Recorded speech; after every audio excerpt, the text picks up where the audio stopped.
नमस्कार प्यारे बच्चों, हिंदी की कक्षा में आपका स्वागत है। आज मैं एक बार फिर आप सभी के समक्ष उपस्थित हुई हूँ एक और रोचक प्रकरण के साथ। बच्चों, आप सभी को गीत, गाने, भजन, कविताएं आदि बहुत पसंद होंगी। तो प्रकरण पर आगे बढ़ने से पहले सुनते हैं एक सुंदर से गीत की कुछ पंक्तियाँ। आज बिरज में होरी रे रसिया, आज बिरज में होरी रे रसिया, आज बिरज में होरी रे रसिया, आज बिरज में होरी रे रसिया, होरी रे होरी बरजोरी रे रसिया, होरी रे होरी बरजोरी रे रसिया, आज बिरज में होरी रे रसिया, आज बिरज में होरी रे रसिया, उड़त गुलाल लाल भय बादर, उड़त गुलाल लाल भय बादर, केसर रंग तू घोरी रे रसिया, केसर रंग तू घोरी रे रसिया, आज बिरज में होरी रे रसिया, आज बिरज में। बच्चों, यह ब्रज भाषा का होली के अवसर पर गाया जाने वाला सुप्रसिद्ध गीत रसिया है। बच्चों, आपने इस तरह के और भी गीत जैसे भोजपुरी में सुंदर सुभूमि भैया भारत के देशवासे, अवधी में बाबा निमिया के पेड़ जिन्हीं काटेऊ, और बुंदेली में देखो सखी वर्षा ऋतु आई आदि ये सभी गीत अपनी पूर्व की कक्षा 3 में ज़रूर सुने होंगे। अपने आसपास गाए जाने वाले इस तरह के गीतों से भी आप ज़रूर परिचित होंगे। बच्चों, हमारे घरों और गाँवों में बहुत से अवसर पर बहुत से गीत गाए जाते हैं। ये गीत अक्सर दल बांध कर गाए जाते हैं। ये गीत हमारी बोली के गीत हैं। इन्हें लोकगीत कहते हैं। लोकगीतों की एक बड़ी और लंबी सांस्कृतिक परंपरा रही है। लोकगीत केवल सामाजिक धरोहर ही नहीं बल्कि लोक जीवन का दर्पण भी है। लोकगीत, जैसा कि लोक शब्द का अर्थ होता है लोक, लोकगीत लोगों के गीत हैं। इन्हें केवल एक व्यक्ति नहीं अपनाता बल्कि पूरा समाज इन्हें अपनाता है। लोकगीत लोगों के द्वारा रचित, लोगों को समर्पित और लोगों में प्रचलित गीत हैं। बच्चों, हमारा आज का पाठ लोकगीतों पर ही आधारित है। हमारा आज का पाठ हमारी कक्षा 6 की पाठ्य पुस्तक मंजरी का अध्याय संख्या 14 है। पाठ का शीर्षक है लोकगीत। पाठ के लेखक हैं श्री भगवत शरण उपाध्याय जी। इनका जन्म सन 1910 ईस्वी को बलिया उत्तर प्रदेश में हुआ। इन्होंने प्राचीन भारत के तथ्यों और भारतीय संस्कृति का एक विशेष दृष्टिकोण से अध्ययन किया है। इन्होंने बहुत से संस्मरण, फीचर और निबंधों की रचना की है। इनका गद्य भावुकतापूर्ण एवं आलंकारिक है। इनका निधन सन 1982 ईस्वी को हुआ। बच्चों, हमारा आज का पाठ लोकगीतों पर आधारित एक निबंध है। तो पाठ पर आगे बढ़ने से पहले आइए जानते हैं निबंध किसे कहते हैं। निबंध गद्य लेखन की एक विधा है। निबंध दो शब्दों नी और बंध से मिलकर बना है, जिसका अर्थ होता है भली प्रकार बंधी हुई रचना। विचार पूर्वक क्रमबद्ध रूप से लिखी गई रचना को निबंध कहते हैं। भाषा की संपूर्ण शक्ति का विकास निबंधों में सर्वाधिक संभव है, क्योंकि निबंधों में विषयक वैविध्य सबसे अधिक होता है। तार्किक और बौद्धिक रचना वाले लेखों को निबंध कहते हैं। निबंध में सहज, सरल और आडंबरहीन ढंग से विषयगत अभिव्यक्ति की जाती है। आइए जानते हैं निबंध के अंग। निबंध के मुख्यतः 3 अंग होते हैं: भूमिका, प्रस्तावना या आरंभ, विस्तार और उपसंहार। सबसे पहले भूमिका। भूमिका यह निबंध का प्रथम भाग होता है। भूमिका को विषय का प्रवेश द्वार या परिचय भी कहा जाता है। यह छोटा किंतु सशक्त भाग होता है। भूमिका जितनी रोचक और सुगठित होगी उतना ही पाठकों को पढ़ने के लिए प्रेरित करेगी। अब विस्तार। यह निबंध का मध्य तथा महत्वपूर्ण भाग होता है। इसे निबंध का कलेवर यानी शरीर भी कहा जाता है। निबंध के इस भाग में निबंध के विषय से संबंधित विभिन्न बिंदुओं पर चर्चा की जाती है। इस भाग का व्यवस्थित तथा क्रमबद्ध होना अति आवश्यक है। अब उपसंहार। यह निबंध का अंतिम भाग होता है। इसमें आरंभ से अंत तक का वर्णन, विवरण तथा विवेचन किया जाता है। साधारण शब्दों में कहें तो यह निबंध का सार होता है। निबंध लिखते समय हमें बहुत सी ज़रूरी बातों को ज़रूर ध्यान रखना चाहिए, जैसे कि निबंध की भाषा शैली सारगर्भित होनी चाहिए, भाषा स्पष्ट और सहज होनी चाहिए, विराम चिन्हों का उचित प्रयोग किया जाना चाहिए, विचारों की पुनरावृत्ति से बचना चाहिए और वर्तनी की अशुद्धियों को दूर किया जाना चाहिए।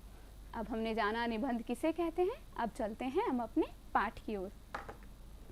लोकगीत अपनी लोच, ताजगी और लोकप्रियता में दोनों शास्त्रीय और देशी दोनों प्रकार के संगीतों से अलग होते हैं। इन्हें गाने के लिए किसी साधना की ज़रूरत नहीं होती है। ये सीधे जनमानस के गीत होते हैं, यानी गाँव और नगरों की जनता के गीत होते हैं। इनकी रचना भी अधिकतर ग्रामीण परिवेश के लोगों के द्वारा ही की गई हैं, जो कि अधिकतर पढ़े लिखे नहीं होते हैं, परंतु विलक्षण प्रतिभा के स्वामी ज़रूर होते हैं। इनकी रचना में स्त्रियों ने भी विशेष योगदान दिया है, इसलिए हमारे देश में स्त्रियों के गीतों की संख्याओं की कोई कमी नहीं है। लोकगीत साधारणतः अकेले नहीं गाए जाते, दल बांधकर गाए जाते हैं। अनेक कंठ एक साथ फूटते हैं। यद्यपि उनमें आपस में कोई मेल नहीं होता है, लेकिन त्योहारों और अवसरों पर ये बड़े ही भले प्रतीत होते हैं। गांवों और नगरों में गाने वालियाँ भी होती हैं, जिन्हें अवसरों पर गाने के लिए बुला लिया जाता है। कुछ दलीय गायन में आदमी और स्त्रियां दल बांधकर एक दूसरे के जवाब में गाते हैं। हालांकि पिछले काफ़ी वर्षों में इस तरह के गायन में काफ़ी कमी आई है। लोकगीतों को गाने के लिए कोई बाजों की आवश्यकता या कुछ विशेष उपकरणों की आवश्यकता नहीं होती है। इन्हें साधारण ढोलक, झांझ, करताल, बांसुरी की सहायता से गाया जा सकता है। अधिकतर स्त्रियां इन्हें ढोलक की मदद से गाती हैं और इनके साथ नाच का पुट भी होता है।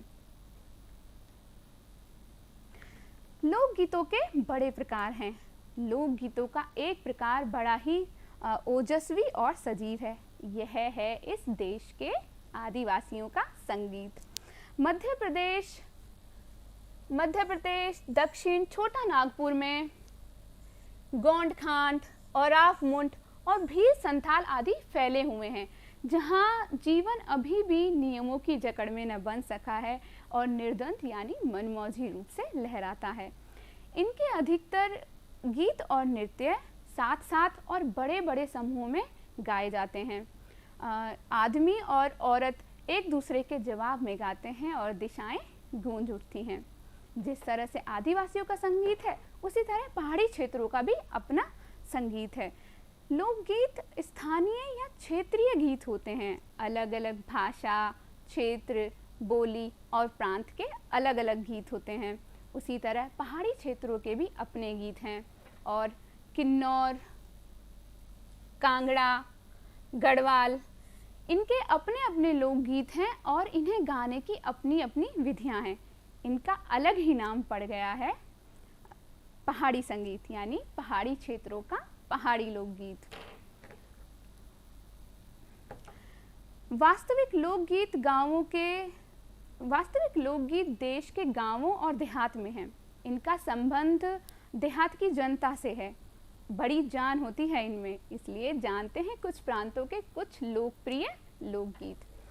चैता, कजरी, बारामासा, सावन, ये सभी मिर्ज़ापुर, बनारस, उत्तर प्रदेश के पूर्वी जिलों और बिहार के पश्चिमी जिलों के लोकप्रिय लोकगीत हैं। बिहार और उत्तर प्रदेश के पूर्वी जिलों में छठ पर्व बड़े ही धूमधाम से मनाया जाता है। इनके गीत बड़े ही मोहक और लोचदार होते हैं। भोजपुरिया में पिछले काफ़ी वर्षों में विदेशिया का खूब प्रचार प्रसार हुआ है। गाने वालों के अनेक दल इन्हें गाते हैं। विशेषकर बिहार में भोजपुरिया से बढ़कर कोई भी गाने लोकप्रिय नहीं हैं। अधिकतर इनमें रसिकों की बात रहती है। करुणा और विरह का जो रस बरसता है उसका वर्णन नहीं किया जा सकता। बाउल और भटियाली, ये बंगाल के लोकगीत हैं। पंजाब का माहिया भी इसी प्रकार का गीत है। हीर रांझा सोहनी महिवाल पंजाब में और ढोला मारू राजस्थानी में बड़े चाव से गाए जाते हैं। इन गीतों के रचयिता कोरी कल्पना को महत्व न देकर अपने लोकगीतों के विषय अपने रोजमर्रा के जीवन से लेते हैं, जिससे वे सीधे मर्म को स्पर्श करते हैं और इन गीतों से बहुत अधिक लगाव रखते हैं। गुजरात का एक दलीय गायन गरबा बहुत अधिक लोकप्रिय है। न केवल गुजरात में बल्कि और प्रांतों में भी ये लोकप्रिय हो चला है। इस दलीय गायन में कुछ स्त्रियां गोला बनाकर, एक विशेष तरह का गोला बनाकर उसमें घूम घूम कर गाती हैं और लकड़ियां बजाती हैं। स्क्रीन पर दिया गया चित्र गरबा करती कुछ महिलाओं का है। वस्तुतः गरबा एक नाच ही है जिसके साथ गीतों को भी सम्मिलित कर लिया गया है। तो गरबा गुजरात में बहुत अधिक लोकप्रिय है। दूसरे बड़े प्रकार के लोकप्रिय गाने हैं आला। ये बुंदेलखंडी में गाए जाते हैं। इन गीतों में आला और उदल की वीरता का बखान किया जाता है। आला और उदल दो बहुत ही प्रसिद्ध योद्धा हैं जिनकी वीरता और बहादुरी के किस्से दूर दूर तक फैले हुए हैं। इन गीतों का आरंभ चंदेल राजाओं के राजकवि जगनिक से माना गया है। ये गीत पद्यात्मक और गद्यात्मक दोनों होते हैं। इन गीतों के विषय और छंदों का समय समय पर देहाती कवियों ने अपने लोकगीतों में भी प्रयोग किया है। ये गीत आज भी हमारे गांव में बड़े चाव से गाए जाते हैं। इन्हें गाने वाले अक्सर ढोल के लिए गांव-गांव घूमते रहते हैं। आला गीतों को अधिकतर स्त्रियां ही गाती हैं। इनकी रचना भी अधिकतर वही करती हैं। वैसे इन्हें गाने वाले पुरुषों की कोई कमी नहीं है, फिर भी इनका संबंध विशेषतः स्त्रियों से ही है। अब मैंने कहा कि लोकगीत स्थानीय और क्षेत्रीय गीत होते हैं। अलग अलग क्षेत्र, प्रांत, भाषा और बोली के अलग अलग लोकगीत होते हैं। और ऐसे भी गीत हैं जो ऋतुओं पर आधारित हैं और ऋतुओं से संबंधित है, जो किसी विशेष ऋतु में ही गाए जाते हैं। ये गीत सभी ऋतुओं में गाए जाते हैं या कुछ केवल एक विशेष ऋतु में ही गाए जाते हैं। सभी स्त्रियां इन्हें उल्लसित होकर गाती हैं, दल बांध कर गाती हैं। और बरसात की कजरी तो इनकी अपनी ही चीज़ है जो कि सुनते ही बन पड़ती है। कजरी बरसात में गाया जाने वाला एक लोकगीत है और इसका विकास अर्ध शास्त्रीय संगीत के रूप में भी किया गया है। इसके अलावा चैता, कजरी, बारहमासा और सावन, जो अभी हमने उत्तर प्रदेश और बिहार के लोकप्रिय गीतों में पढ़े थे, ये सभी ऋतुएं आधारित गीत हैं। जैसे कि चैता, नाम से ही समझ पड़ता है, चैता यानी चैत्र माह में गाया जाने वाला गीत। उसी तरह कजरी और सावन के माह में गाए जाने वाले गीत हैं। और बारहमासा साल के 12 महीने गाया जा सकने वाला गीत हैं। तो ऋतुओं के भी अपने गीत होते हैं, जिस तरह क्षेत्र, प्रांत और भाषा और बोली के गीत होते हैं। अब जानते हैं हम अवसरों और त्योहारों के लोकगीत के बारे में। जिस तरह ऋतुओं के अपने गीत होते हैं, उसी तरह अवसरों और त्योहारों के भी अपने गीत हैं। त्योहारों के गीत तो काफ़ी प्राचीन काल से गाए जा रहे हैं। महाकवि तुलसीदास ने अपने ग्रंथों में इनका हवाला दिया है।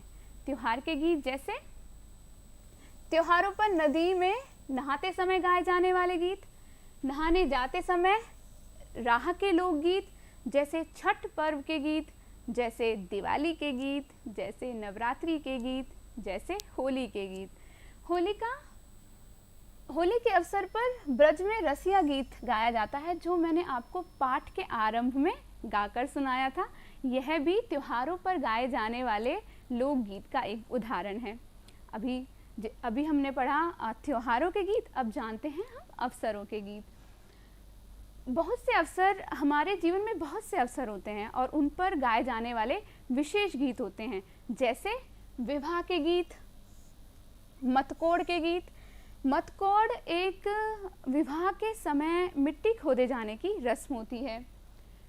मतकोड़ के गीत। जौनार के गीत। जौनार विवाह के समय खाना खाने की रस्म होती है, तो उसके गीत। संबंधियों के लिए प्रेम युक्त गाली के गीत और जन्म दिवस पर गाए जाने वाले गीत। इसी तरह सोहरा, बन्नी, सहरा, बारहमासा, शुभ अवसरों पर गाए जाने वाले कुछ लोकगीत के कुछ उदाहरण हैं। सोहर बच्चे के जन्म की खुशी पर गाया जाता है, जबकि बन्ना और सहरा विवाह के अवसर पर गाए जाते हैं। और बारहमासा, जैसा कि नाम से ही जान पड़ता है, साल के 12 माह गाया जा सकने वाला लोकगीत है।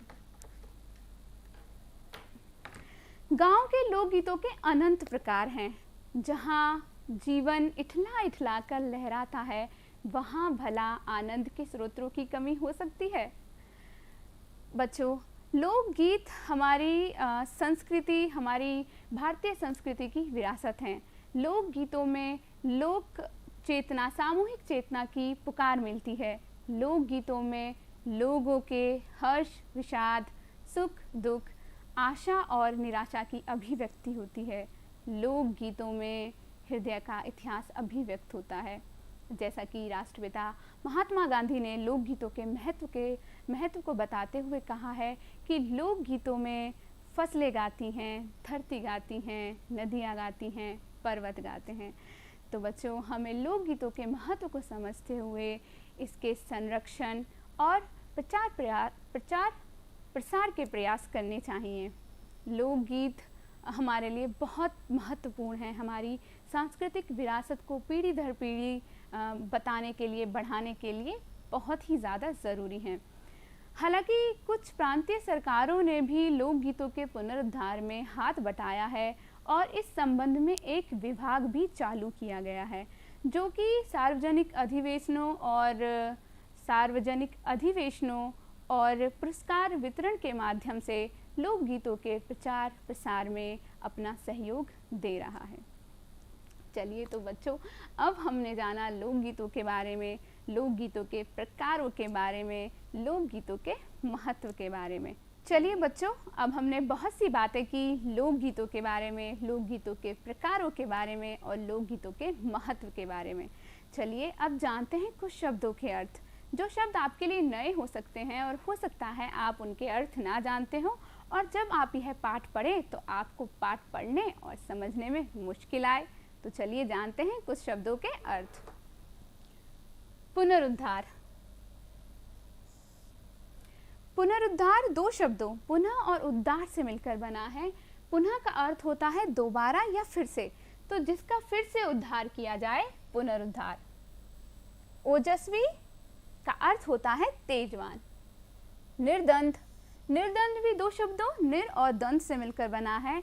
निर का अर्थ होता है रहित और द्वंद रहित, यानी निर्द्वंद मीन्स द्वंद रहित, जो सब तरह से स्वतंत्र हो, और मनमौजी, जिसे मनमौजी भी कह सकते हैं।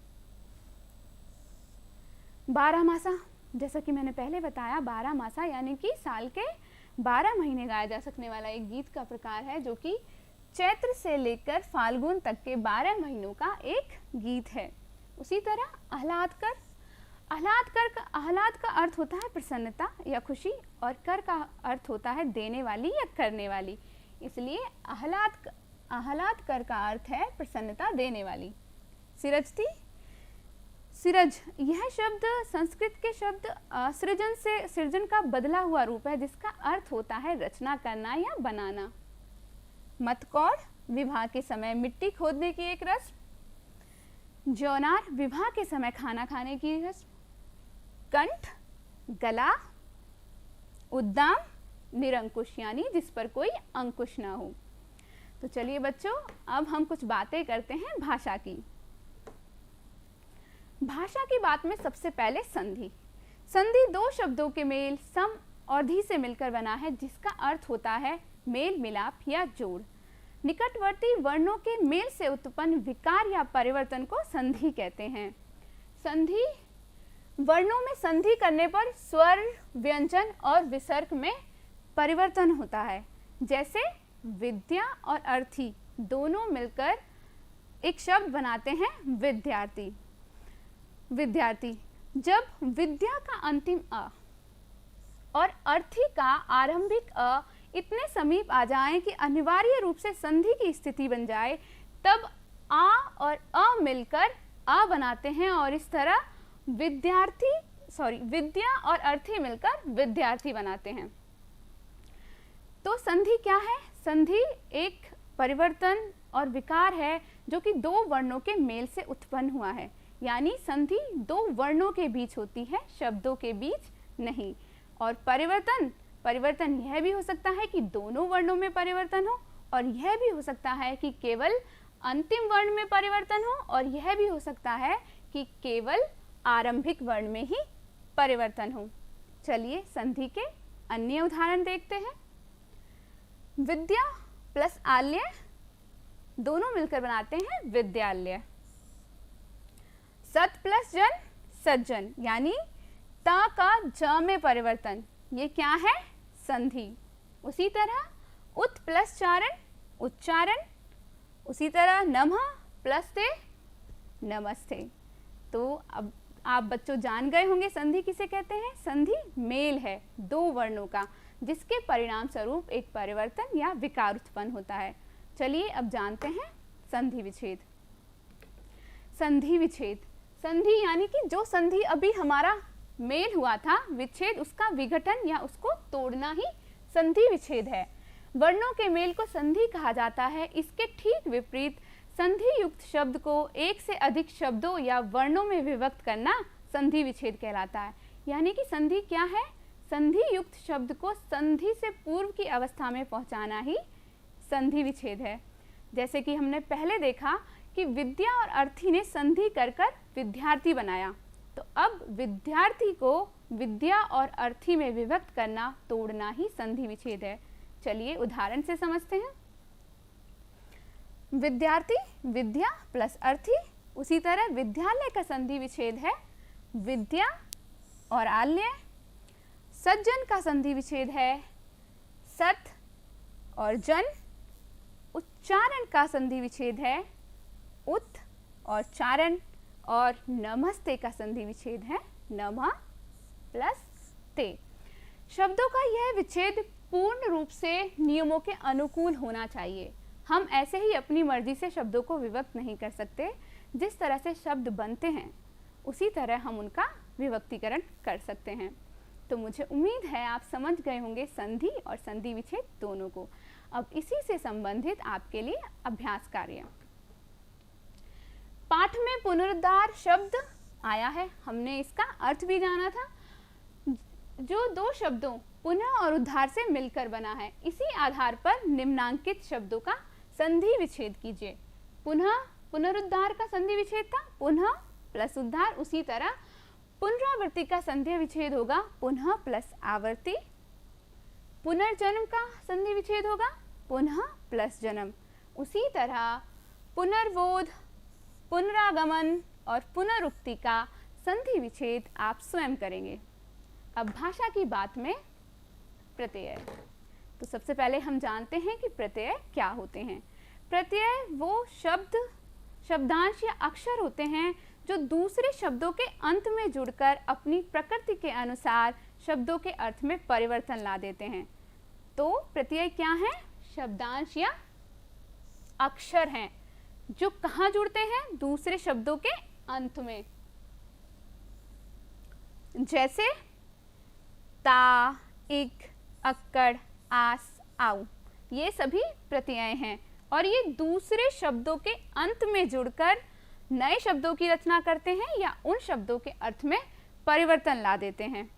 प्रत्यय का कोई स्वतंत्र अस्तित्व नहीं होता, इनका कोई अपना अर्थ नहीं होता। ये केवल दूसरे शब्दों के साथ जुड़कर उन शब्दों के अर्थ में परिवर्तन ला सकते हैं या नए शब्दों की रचना कर सकते हैं। जैसे सफल प्लस ता, सफलता। समाज प्लस इक, सामाजिक। भूल प्लस अक्कड़ भुलक्कड़, मीठा प्लस आस मिठास, बिक प्लस आऊ बिकाऊ।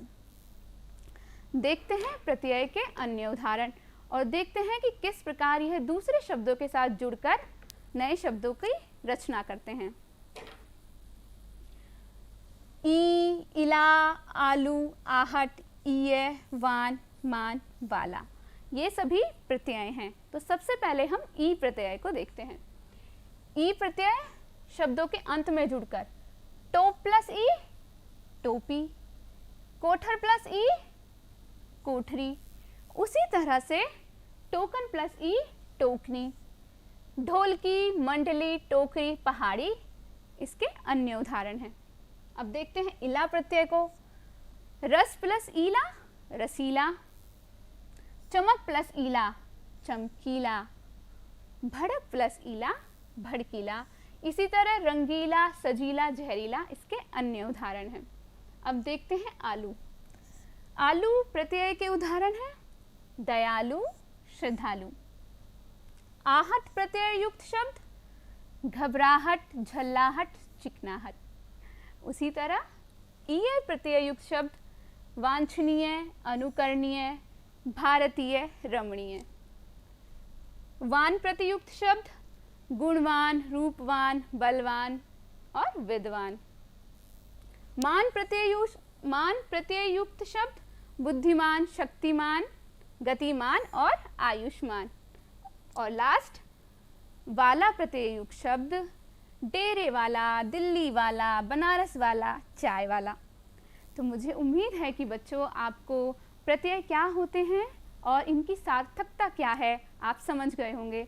तो अभी प्रत्यय से संबंधित आपके लिए अभ्यास कार्य। सर्वजन शब्द में एक प्रत्यय लगाकर सार्वजनिक शब्द बना है। इसी प्रकार निम्नांकित शब्दों में एक प्रत्यय लगाकर शब्द बनाइए। सबसे पहले सप्ताह, सप्ताह प्लस एक साप्ताहिक, वर्ष प्लस एक वार्षिक। उसी तरह समाज, धर्म, मर्म, इन सभी के साथ एक लगाकर आप नए शब्दों की रचना स्वयं करेंगे। और अब जानते हैं कि आज अपने पाठ के माध्यम से हमने क्या सीखा। सबसे पहले हमने जाना निबंध। निबंध किसे कहते हैं? निबंध एक भली प्रकार से बंधी हुई रचना को कहते हैं। निबंध जो शब्दों नी और बंध से मिलकर बना है। उसके बाद हमने जाना लोकगीत किसे कहते हैं। लोकगीत लोगों के द्वारा रचित, लोगों को समर्पित तथा लोगों में प्रचलित गीत हैं। लोकगीत न केवल समाज की धरोहर है बल्कि लोक जीवन का दर्पण भी है। इसलिए हमें लोकगीतों के महत्व को समझते हुए उनके संरक्षण और प्रचार प्रसार के प्रयास करने चाहिए। फिर हमने जाना संधि किसे कहते हैं, संधि विच्छेद किसे कहते हैं। उसके बाद हमने जाना प्रत्यय किसे कहते हैं। तो बच्चों आज हमने जो जाना और समझा उसके आधार पर विचार कीजिए कि लोकगीतों में लोगों की दिलचस्पी में कमी आई है। इससे हमें क्या क्षति हो सकती है और इन्हें बढ़ावा देने के लिए हमें क्या करना चाहिए। और विचार कीजिए कि देश के प्रत्येक क्षेत्र के लोकगीत अलग अलग होते हैं लेकिन इन सभी का भाव एक ही होता है जो अनेकता में एकता को व्यक्त करता है। तो बताइए ऐसे और कौन से घटक हैं जो अनेकता में एकता को व्यक्त करते हैं। और इसके बाद आपके लिए गृह कार्य। निम्नांकित अनुच्छेद को ध्यान से पढ़िए और अपने साथियों से पूछने के लिए प्रश्न बनाइए। बच्चों यह अनुच्छेद आपके पाठ के प्रश्न अभ्यास वाले भाग में दिया गया है। आप इसे वहां से पढ़कर अपने साथियों से पूछने के लिए प्रश्न बना सकते हैं। और अपनी दादी नानी या आसपास की महिलाओं से पूछकर कुछ लोकगीत संकलित कीजिए और उन्हीं से जानकारी लीजिए कि इन्हें किन अवसरों पर गाया जाता है। और अपने शिक्षक की सहायता से एक ऐसी बाल सभा का आयोजन करें जिसमें कक्षा के सभी छात्र केवल लोकगीत ही प्रस्तुत करें। और अब वक्त हो गया है आपसे विदा लेने का। फिर मिलेंगे एक और रोचक प्रकरण के साथ। तब तक के लिए खुश रहो, स्वस्थ रहो, पढ़ो लिखो और मस्त रहो। धन्यवाद।